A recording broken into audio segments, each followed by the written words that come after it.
Hi there people, it's Chilli here from Live Listen Erased, and on today's 5-minute review episode, I bring to you a very special episode with a special guest, my pups, Wazza.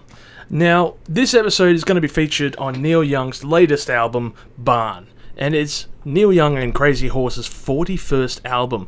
This is an incredible amount of albums by any particular artist. Neil Young is very prolific, of course, in his career. And this is the first full-length release with Crazy Horse since, I think, 2019's Colorado.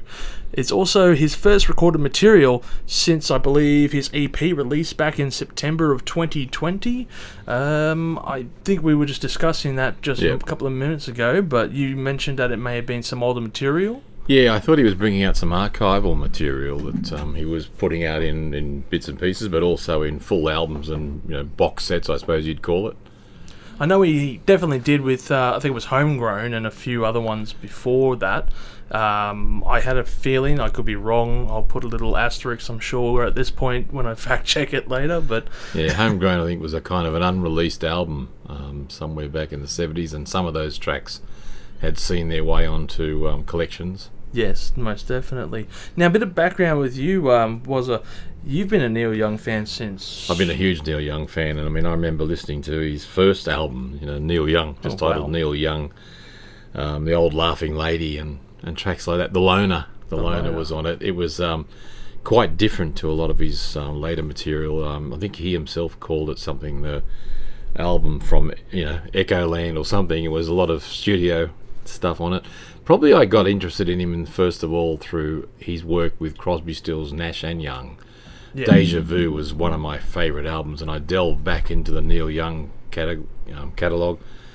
Of course, Harvest was an album that I played to death on vinyl. And True then, vinyl warriors. Then I got interested in his work, as he was doing work with Crazy Horse down by the river. Yeah. The track Down by the River. Everybody knows This Is Nowhere. Yes. The album, that was probably the first album I think of him and Crazy Horse, which... and After the Gold Rush, of course, which featured some members... it featured a couple of tracks with Crazy Horse, and that was when Nils Lofgren actually was with him at that time.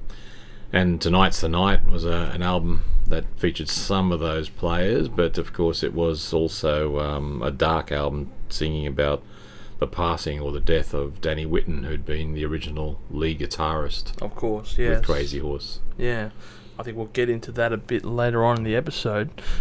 But to circle around with his newest release, Barn, of course, we have the opener... Oh, sorry, just to give you a rundown. Basically, on the 5-minute reviews, this won't be 5 minutes, by the way, people, as you could probably tell by the runtime here, but we go through each song, okay, track by track. We discuss those tracks, and then at the end, we run through a conclusion. Alright, and after that, we give it a spicy level. So, you rate that album. Basically, 15 million is the highest you can rate any album, but that's got to be pure perfection, So, for most of my albums that I've been rating, they've been about 1.2 million or something like that. You could probably just say that's roughly a 6 or a 7 out of 10. Yeah. Just to give you an idea. Yeah. Okay. Pretty much, if you're rating it 50, if you're rating it 15 million, that's got to be about a 50 out of 100. 50 out of 10, you mean? Yeah, 50 out of 10. Sorry, math no good today. So, for the first track, we have "Song of the Seasons" from Barn. It's a very acoustic opener, like Neil of old with his harmonica and just his acoustic, and that's it, pretty much. And an accordion, I think. Is it playing in that? It sounds to me a little bit. Maybe it's the harmonica that I'm mistaking as an accordion. That track to me seemed to have a little bit of a Springsteen feel about it, which of course is interesting given Nils Lofgren's been a member of E Street Band for 25 plus years, 27, 28 years. Oh, so he's been like an on-off member as well. Yeah, he came into E Street Band when little Miami Stevie Van Zandt, I think, took up some acting roles in The Sopranos and other bits and pieces, and was absent from some of his musical gigs, and Nils Lofgren stepped in and played live, toured with them. He has of course recorded with them. Yes. But he's been basically a member, and Stevie Van Zandt rejoined. Yeah. But Neil Lofgren remained with the band, and they worked together and recorded. And then the last tour that Springsteen did in Australia, Stevie Van Zandt didn't come, but Tom Morello came along with Neil Lofgren on lead guitars. Yes, of course. And actually, that's coming up on an episode coming up. I think it was a week and a half ago, as of release of this episode. So Song of the Seasons, I think, is a really good introductory song. It's very Neil Young, in my view. It's definitely that Americana style. Yeah, it has that, as I said, Springsteen feel almost on the opening. But it sets the mood, I think. It's a sparse track, and it lets the band breathe, I guess. Kind of. What do I expect out of this album? Because he has been very different from album to album. As you mentioned, Tonight is the Night. It was a very dark album for obvious reasons. And other albums like Stars and Bars was a different kind of dark, because I believe he was going through a breakup at the time. I think. Probably. Like a hurricane, most rock stars, so no, woe is me. But like a hurricane, I mean, that's definitely, That's a standout track from that album. Yeah, there was one thing I did write down, and the particular two things. It feels like it mentions recent events in the lines, masked people walking everywhere, and I see the palace where the I see the palace where the queen still reigns. The king is gone now, and she remains. And whether that is about the queen or something else. And it sets, as I said, the mood for the album. I mean, even with the place, because it talks about in the old place down by the lake, or in the place by the lake, which I'm assuming is talking about his barn that they fixed up and repaired. The old restoration barn. In the previous album, as you said, 2019 was Colorado, which is the state he's supposedly moved to, and now he's fixed up this barn on the property. It does very much set that mood for the album. Definitely. Song of the seasons coming through me now, like the wind. We'll move on to the next track, and we got Heading West, and this is a very different track to the previous one. This is a good, dependable, crazy horse kind of track. It's their rhythm section pumps on this particular track. It's a simple melody, fairly simple words. Yes. It really does sound a bit like that grunge garage band, which I think, Neil Young and Crazy Horse. I mean, Neil Young's been called the godfather of grunge. Yeah, of course. I was trying to think of that 90s album that they Ragged Glory, or there was a couple of albums he brought out. Not Mirrorball, but it was one in 1990. No, it was Mirrorball, yeah. But it sounds very much of that time. It's that grunge, that dirty riff. Yeah. Yeah, and I mean, like I said here, it's a return to that signature electric guitar sound that only him can. I don't think he lays claim to creating grunge, but he's certainly, as he's described, the godfather of it. He took it up with a fervour. Of course, yes. Yes, and I guess we could discuss the creation of grunge. Probably with Dawes, he would go into much further detail. I mean, not to go too off topic, but he might have had an impact. But there's a lot more to it, and I think he is just one part of that puzzle. But that's a discussion for, I guess, a different episode for a different topic.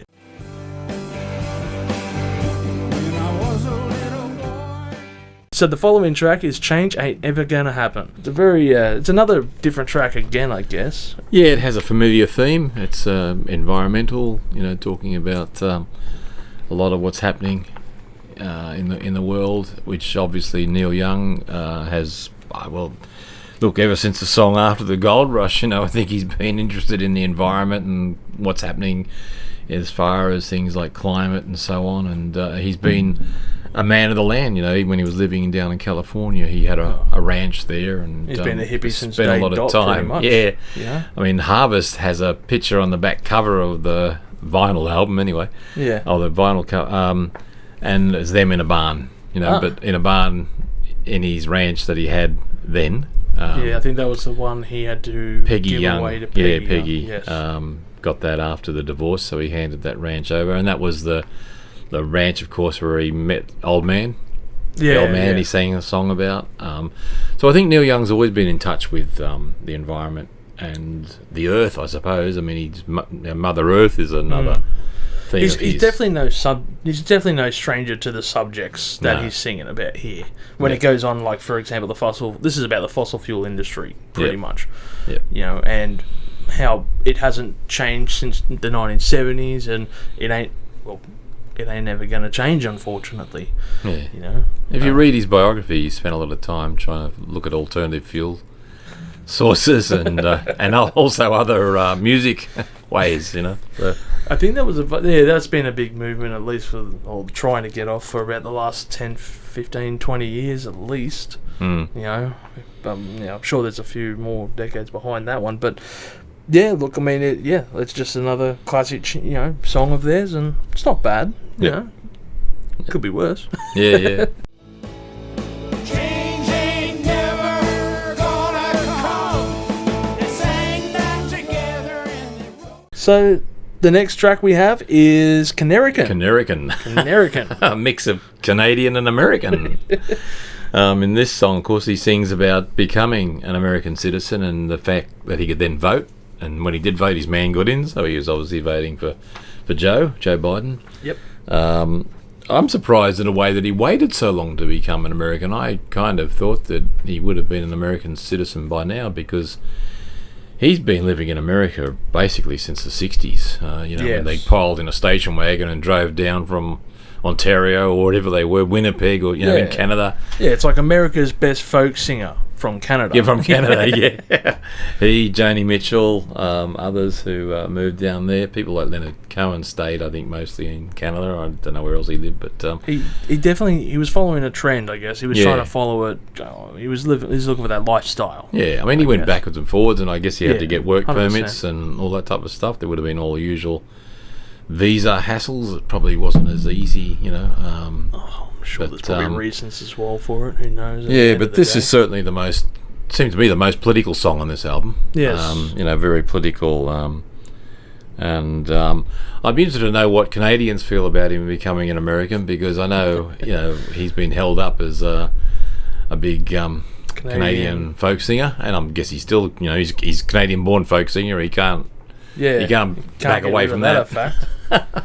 I suppose if you're Canadian and you're listening to this podcast, you guys at least still got Bryan Adams and Nickelback. So Joni Mitchell. I don't think she's become American, but yeah, we can pray that Nickelback becomes American, then that becomes their problem. Okay, well, that was pretty much, you hit the nail on the head. That last track was very simple put. Him becoming the American. Yeah. I am American. American is what I am. So we move on to the following track, which is Shape of You. I actually don't have a note in regard to this track. Yeah, I didn't write a lot about this one. I listened to it a couple of times. Obviously, it's about his new his fairly recent wife and Daryl Hannah, and it's got an upbeat, solid. It's upbeat. It has a solid beat. It's a good track. It's one of the faster tracks on the album. Yeah, it is. Yeah. It's not a standout, I don't think, but it's it's a kind of a love letter, I guess, to his new love. Yeah, it's the kind of track that you put about halfway through an album. Not an opening track, not a closing track. It's that halfway song. Yep. What were we going to ask about his wife? Yeah, no, his new wife, I think, was a director of some kind. Yeah, she's been an actress, of course. I don't think she's not sure if she's still acting much, but yeah, no, she directs and is quite creative. Does some filming, and she directed. I haven't seen it yet. Of videos that she but did for him. There's a video about Barn, and it actually interviews them and interviews Crazy Horse. I was reading, I was listening to a comments about this album and an interview with Neil Young, and it said on that interview that Daryl Hannah was filming them and how well they got along, and they're asking for cold beers during the track, and I'm glad to see he hasn't changed that much. They probably just edited out the joint smoking. Yeah, well, they probably don't do much of that these days. I mean, I think the youngest member of the band is Nils Lofgren, and he's just turned 70, or recently turned 70. So, God.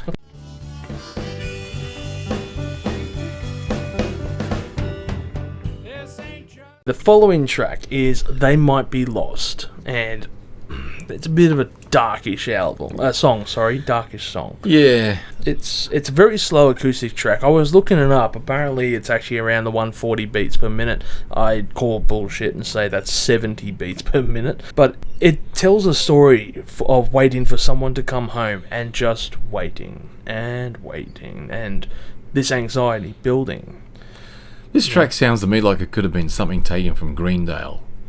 It has that almost talking vocals. Greendale, of course, was his concept album about a town and all that type of stuff. And, you know, a lot of those tracks were just, you know, really almost talking to, you know, talking about grandpa, talking about this, talking about that. Yeah, yeah. So, yeah, this one sounds... It's a fairly pedestrian track. Yeah. But, you know, some good lines. I can't quite remember what it was I knew was a track from that. Yes. That could be. And it's a bit past 420. Yes, Neil Young made a 420 joke. Yeah, is it getting hazy in his mind? That was another thing I was going to say is it getting hazy in his mind when he's saying 420? Because he did have a medical problem a couple of years ago, and I think his doctor was saying you have to actually stop smoking weed because of that. So he had a brain aneurysm, and that a couple of some years ago, and he's got some lifelong medical conditions, type 1 diabetes and epilepsy and so on that may be a problem if you may not be assisted by smoking too much. Funny stuff. There was, I guess, the other things I wrote about this song was it seems to draw an emotion of anxiety throughout this track, where you're waiting for this event to happen that is supposed to happen obviously soon, and it just isn't happening. It reminds me of a YouTube channel, actually, Adventures with Purpose. I don't know if you've ever heard of them, but this YouTube channel was they're divers. They're professional divers who actually go, and this is where my train of thought went with this song. These guys are professional divers who will go into bodies of water where they believe people have been lost while driving home, intoxicated or whatever, and their bodies never recovered. And these guys have a video dedicated to recovering the cars of those lost people. And I'll put a little link here, because if you feel that it is a purpose that you want to donate money to, I do recommend it. They do all of it by themselves. So they're doing this not for profit. Not for profit, nothing non-government, like that. Non-government, and they can get through the red tape, because where places might be a bit dangerous, and the government says, nope, we're not going to send a dive team, or we don't have a dive team that is properly, trained for this. They come in and do it. Okay. And that's where the line, they might be lost and they're waiting for this car. I kind of feel like, because, in that YouTube channel, they'll interview the people, and that's where I just kind of drew the parallels, I guess. Okay. So, I don't know, look, there might be a different metaphor. Maybe I'm overreading this. Maybe you guys can comment below and tell us we're completely on the wrong path. I'd have to check the lyrics, I suppose, and have a look. I wonder if they might be lost.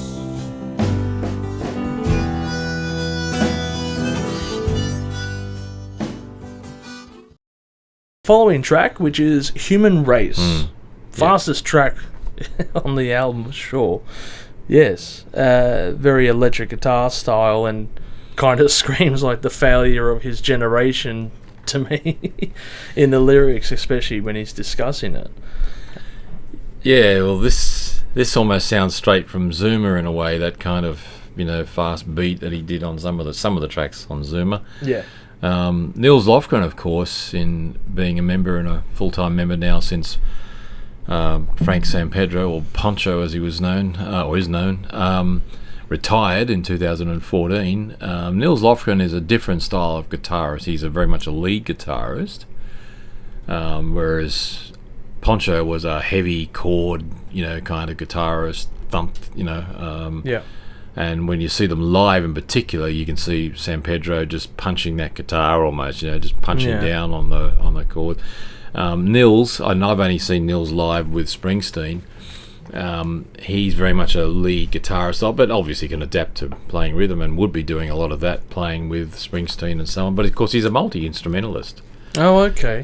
He's had a solo career. And so he's different. But this particular track, I mean, the vocals are as good as ever. Neil Young and the band are singing, as good as they've ever sounded. There's no, even the high pitched, which I know a couple of tracks later they get into more of that. But this one seems to be, to me, a message to the future. Yes, definitely. And the song, raises about who's going to save the human race. Yes. And when you listen to this track, it's only, I think, about 4.5 minutes or something on the album. But I can hear in my mind already, I can see it, Neil Young and Crazy Horse doing a 10, 12 minute live version of this, just going and hitting it like the horse can really hit it. Going in their stride, just going on for a loud solo. A Year of the Horse kind of track, where they just really punch into it. And I'll be very interested to see how they go with Nils, because as I've said, he's a lead guitarist as much as a rhythm guitarist. Yes. And I mentioned his solo career. I've actually bought years ago on vinyl a double live album he had, Night After Night, which came out at probably about the same couple of years as Frampton Comes Alive, which is an album that I loved. But I thought Night After Night was as deserving. It was a great album. Just like Frampton Comes Alive, Night After Night collected a lot of Nils Lofgren's solo material, his material from Grin, a band that he had started some years back, his initial band, and presented it in this one big concert. And of course he did a famous song, or well-known song, Keith Don't Go. Keith Don't Go, song to Keith Richards, who was up for a drug case in Canada. Oh. And that song was saying, to my mentor, to my man supreme, or something like that, please don't go to the town called Toronto, or whatever it was, and please don't go because you might be you might be sent away, jailed. But as I said, this is a song that really does punch well. He talks about the children of the fire and floods. Yes. Well, we in Australia, of course, can associate with that as he would in more personal note, I guess, on that one. Yeah, the west coast of the US, floods, fire, changing climate, and all that type of stuff. So I think it's very much a song to the future. And I guess California too. They've had fires. Yeah, it's this is a standout song for me. Yeah, you're definitely not wrong there. Like you were saying as well, it'd be great to see in a live setting. To me, I get the feeling that they'll play this before leaving for the encore, where they'll just hammer it out, that's right, drag it out, massive feedback for 10 minutes, and then walk off stage. And then, of course, the encore. Yeah, I get that feeling from this song. You're definitely not wrong there. I'll maybe drop, something like Keep On Rockin'. Keep on rocking in the... No, they'll never drop that. No, I hope not. There's some songs when you go and see Neil Young, with Neil Young and Crazy Horse, you really do want to hear. And I've seen Neil Young and Crazy Horse live, I don't know, probably every time they've toured Australia, and that's at least 4 or 5 times. Quite often he's come out with a band, first of all, like almost the International Harvesters kind of thing, and played some of the Harvest and softer rock. Did the piano playing, sings After the Gold Rush or something. And I remember going to see him once. I went on my own because people bought me a ticket. There was no one else in my group of friends that wanted to go and see Neil Young. I'd already seen him at least twice. And I remember sitting there, and he did exactly that. He came out and did an acoustic set with 1 or 2 other guys, maybe Ben Keith, the late Ben Keith. Yeah. And played some of the songs, the pleasant hippie harvest kind of stuff. Yeah. And then he got up, after I don't know, 45 minutes, an hour, and said, I'll be back with the horse. And of course, half the audience went, yay, Other people were going, oh yeah, what's this? And anyway, we have a break, come back, sit down, and he comes on with Crazy Horse, doing stuff like, Hey Hey My My, and thumping away, and going real heavy. I remember sitting near some people back, 2 rows back from them, and you could see that they were people who were there for the harvest material. And they were saying, what is this? Because Neil Young has 2 clear sides to him, and you can hear that on this album. Yes. He has that folk singer side, and then he has the hard-hitting grunge. Yes, definitely. We'll bring that up at the end of the episode more so. Yep. But, yes, you're not wrong with that. There are 2 sides to Neil Young. Yep. Today no one cares. Tomorrow no one shares. The following track is Tumbling Through the Years. Yeah. Which, it's okay. Yeah, it tumbles along. It does its track. It's I a guess. simple love song. Yeah. He does, as I said, his high-pitched voice. He's still got that range.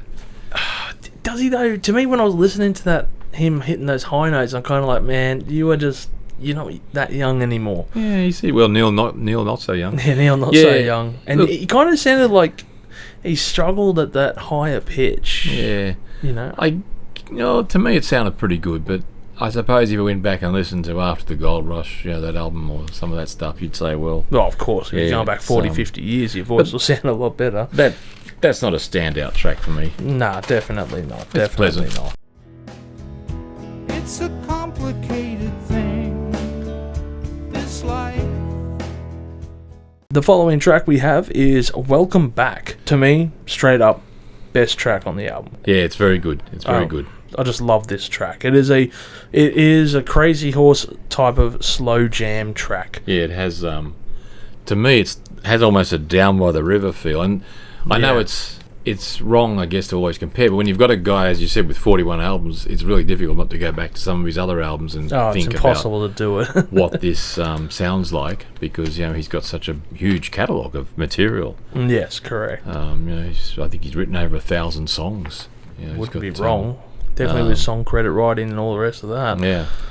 So, it's a little bit Down by the River or even Cortez the Killer kind of thing. But I agree, it's a really good track. It's the long track on the album, and he does seem to do that on a lot of his albums, particularly with Crazy Horse, where he'll have almost the short, folksy stuff.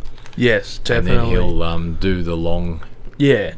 long very track. much like Cortez the Killer, actually, where it's just that slow, rambling lyrics, and it's easily the slowest track on the album. I think this is as close to the blues as Neil Young, I don't think would ever claim to be a blues artist, and I wouldn't state him to be. I wouldn't, but I think this is as close to the blues as Neil Young and Crazy Horse can get. It's a little bit down, but that's what we expect. I don't remember Neil Young being too up there, but well, don't forget, this is the guy who introduced the song, I think, on a Crosby, Stills, Nash and Young live album, and he started off by saying to the crowd, this is a song that will bring you down.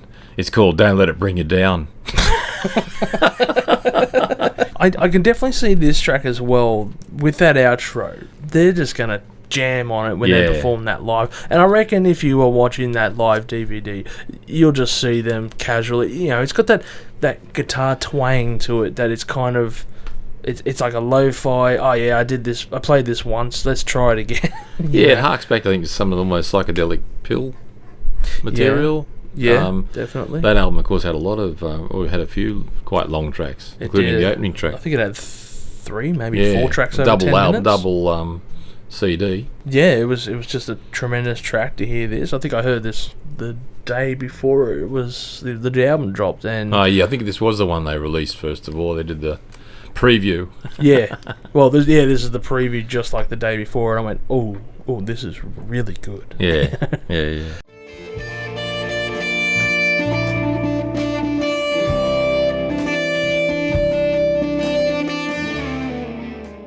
This leads on to the last track of the album, Don't Forget Love. And yeah, I think it's a fairly forgettable track. It's a nice way to end the album. It's one of those tracks that will probably stick in your mind, almost like an earworm, because they repeat the Don't Forget Love over and over and over again through the fairly short track of 2 or 3 minutes. Yeah, it's less than 4 minutes long. Yeah, and you're not wrong. It's kind of like that 60s kind of vibe of Don't Forget Love. Yeah, it's a little bit, but without that 60s tunage, of course. But I think it's unfortunately placed after Welcome Back, and after you hear Welcome Back, it's... Well, no, you probably, I guess, didn't want to finish the album on something like Welcome Back. You wanted to bring something a little bit...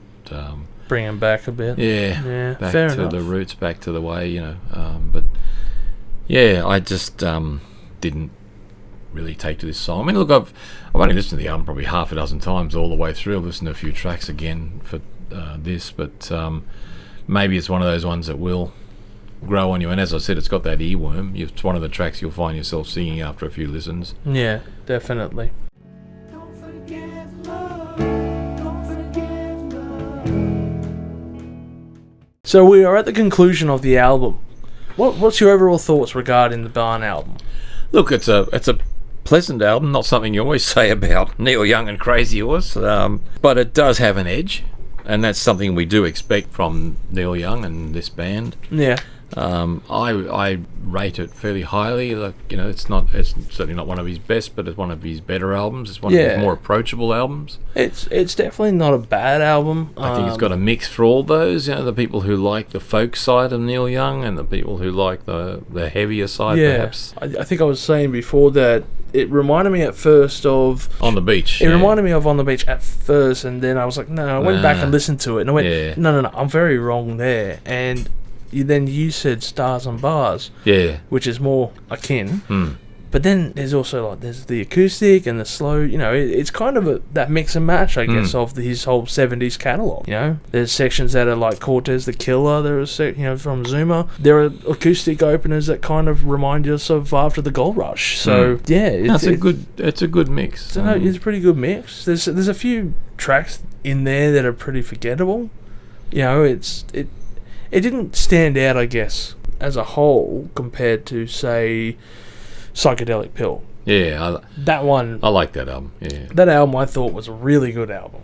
And I guess that is because Psychedelic Pill was the previous guitarist, where this one had the return of Nils on guitar, who was, of course, on the Gold Rush and all that albums. Yep. So there's two different styles of guitar playing there, you know, and I mean, we had the luck to even see them live for the Psychedelic Pill tour. Yeah. You know, and I thought Psychedelic Pill was the album that really made me appreciate Neil Young, actually. I mean, guy's been around for 40, 50 years nearly, and he's recording a 30-minute track. Where the hell does that come from? And most of that's a guitar solo. Wow. So that impressed me, and of course I'm listening to it and I'm going, you know what, that's actually really good. Yeah, that was a good strong album. Colorado, I think, was good, but I think this is probably a little bit better than Colorado. I like this a bit better than the previous album, and maybe it's just settling in with the new guitarist or the returned guitarist. Yes. Nils has worked with the three of them before, the other three. I believe he's settled in quite alright. I was looking at some footage of the Barn DVD. I mean, they look very chilled. They look a bit too chilled when they were playing. But look, I mean, I guess they're not in front of people, and they're not, you know, having to have 15-foot speakers like they did at the tours. So. I guess Bruce Springsteen and Neil Young are going to have to collate and or get together and organise their tours so they can both have Nils. Yeah, that's true. Actually, it would be interesting because I know Bruce Springsteen's announced the 2022 tour with the Killers. Oh, yeah. Which would be interesting if he came out also with Neil Young. That would just be absolutely king. Well, yeah, they could tour together and they could just share Nils. Exactly. He'd have a heavy night, but... Yeah. I did also have a note here. This is a very slow album compared to previous albums. I think it was one of the slowest albums he's released in quite a long time. You know, I was looking at some... Like, for example, I mentioned before that, you know, these songs... I mentioned the beats per minute, you know, and most of them, they barely clock over 100. Yeah. You know, for example, Welcome Back, I thought was a great track, 60 beats per minute. You know, Human Race, the fastest track, 132 beats per minute. Everything else, I reckon, averages less than 90. Yeah, well, look, you go back to his first solo album, Neil Young, and, you know, the loner beats along. But you get something like The Old Laughing Lady, and that's a fairly slow kind of track. I think it's Neil Young, I remember he put a comment, I think, on his Decade collection or something about when they did Helpless, the song he did with Crosby, Stills and Nash and Young on Deja Vu. And he said that this was a song they recorded about 3 o'clock in the morning when the others had slowed down to about my pace. So yeah, he does have that kind of slow, angle, and I quite like that. I mean, he can ramp it up too, and when you see him live, he bounces around the stage, and the band, pump along behind him. It's the Crazy Horse, or the Horses they're often referred to, and particularly something like Year of the Horse. They are like a well-oiled machine. They're rough and ready. They're not the most smooth band around, I guess. Definitely not. But they really do. They're rough around the edges, that's for sure, but rough by design. Yeah, they pump along well. And again, you listen to some of his material live without the horse, and he does that kind of style as well. And of course, he works quite well just on his own on the stage with an acoustic guitar and a harmonica. He's definitely, and a piano. Sometimes, he's a very competent musician and a very capable performer. And that's I guess where it leans into, where there's the acoustic side, there's the rock side, there's the slow jam side, and there's the harder rock side. And this won't disappoint Neil Young fans. I don't think Neil Young Crazy Horse fans. This is definitely not a good album. It's I don't know whether does it rank up with his top 10. You could argue about that forever, I suppose. But on your scale, I suppose. I mean, I'd give it about a 6 or 7 out of 10. So I guess what's that? 1.2 to 1.5 millions. If you were giving it a 6 or a 7, roughly 750,000 chillies. Okay, roughly. Because that's an exponential scale, isn't it? Yes, so keep in mind, for people who don't know the scale, I'll do a whole 10-minute spiel on it. Look up ranking of chilies. Yeah, it's an exponential scale, so it starts off low, but by the time it gets to the end, it is massively higher. Is not half of 1.5 million. In that scale. No, that's a very good ranking. 750,000 is it's an okay ranking. Yeah. It's kind of like a 6 or a 7. It's good. That's where I was going to sit. Also, probably around the 800,000 chilies. It grew on me. At first, I was dismissive, thinking there was only about 2 decent tracks, with the rest of it being pretty average. But subsequent listens, the album just grew on me. I appreciated all the different styles. It's definitely no psychedelic pill, but as far as it comes, it's a very solid album. Favourite tracks on the albums for me were Welcome Back, Human Race, and what was the other one I just circled? Heading West. Yeah. Those were, in my opinion, the best tracks from the album. Which are the more harder hitting tracks. Yes, definitely. And I'm not dismissing the acoustic tracks, Song of Seasons is good. You got to be in the right mood for it, though. So, I do like his acoustic stuff, and I've got some of his albums which are just him on stage. Yes. I've also got a live album of his from 1970. Yep. With Crazy Horse, and I think Nils Lofgren is on that album. It's at the Fillmore, I believe, which is interesting because it's on the same set. There's a photo of the Fillmore at the front, and it's got Neil Young and Crazy Horse and Miles Davis.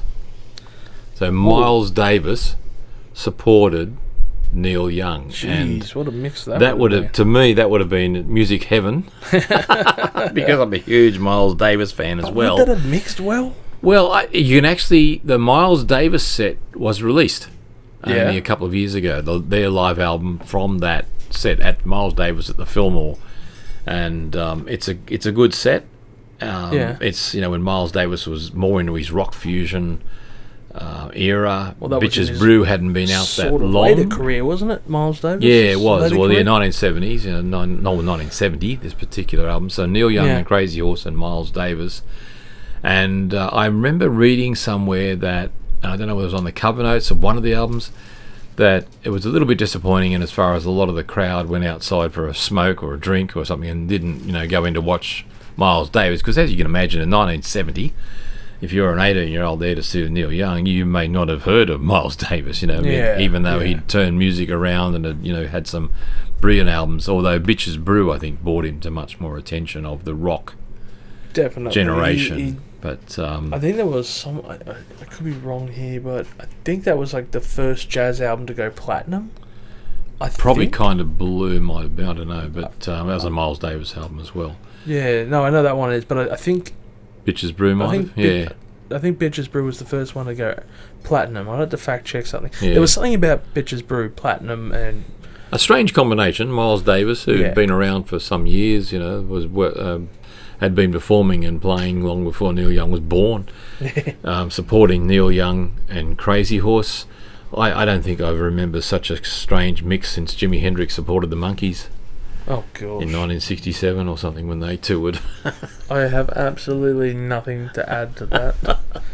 I mean, I'd go. For I the believe intro mothers and were just taking leave. their teenage daughters out of the auditorium when Jimi Hendrix came on playing his material and brought them back for the Monkees. Yeah, exactly. I think I would just, if I was there, I'd be going, "Oh yeah, you going to see the Monkees?" No.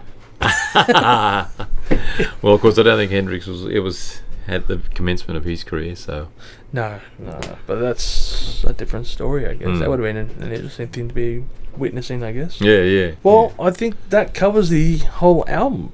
Well, thank you, and I really appreciate having the chance to talk about one of my favourite topics, Neil Young. No worries. So, everyone, I would like to thank you for listening to this extended version of a 5-minute review. Please like and share this video and subscribe if you have enjoyed this material. And also, check out our top 10 list, which was released just last week. Also, you can check us out on our Twitter and Instagram at LiveListenErased. And everyone, I hope you enjoy your New Year's and stay spicy out there. Thanks.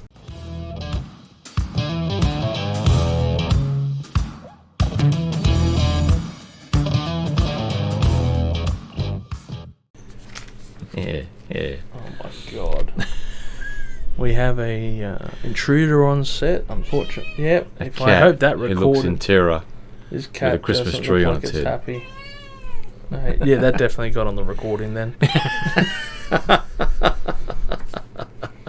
Well, that was perfect timing of the intruder. We don't allow Twitch streamers yet.